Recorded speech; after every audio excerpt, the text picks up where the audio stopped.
దేవుడు. కానీ కేసీఆర్ గారి చుట్టుకొని దయ్యాలు ఉన్నాయి. వాళ్ళ వల్ల చాలా నష్టం జరుగుతున్నది. పార్టీలో ఉండేటటువంటి నాకు నేను కేసీఆర్ అంతరంగ బయటికి వచ్చిందంటే మరి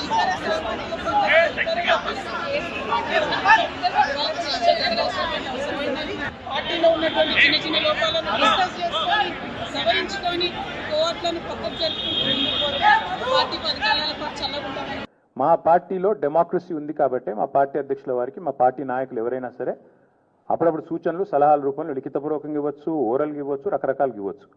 అట్లాగే నేను ఒక మాట మాత్రం చెప్తాను, మనం ఎవరైనా సరే పార్టీలో ఏ హోదాలో ఉన్నా కొన్ని విషయాలు అంతర్గతంగా మాట్లాడాల్సిన విషయాలు అంతర్గతంగా మాట్లాడితేనే బాగుంటుంది. పార్టీ ఫోరమ్స్ ఉన్నాయి, అధ్యక్షుల వారితో కలిసే అవకాశం ఉంది, లేదా ఆఫీస్ బేరర్స్ ఉన్నారు, కలిసి చెప్పుకునే అవకాశం ఉంది. కాబట్టి అంతర్గతంగానే కొన్ని విషయాలు మాట్లాడితే బాగుంటుంది. అది అందరికి వర్తిస్తుంది, వీళ్ళకి వాళ్ళకని కాదు. గణేష్ తెలుగు అప్డేట్స్ యూట్యూబ్ ఛానల్లో మీ పర్సనల్ అండ్ బిజినెస్ ప్రమోషన్స్ కోసం కింది నెంబర్కి కాంటాక్ట్ చేయండి.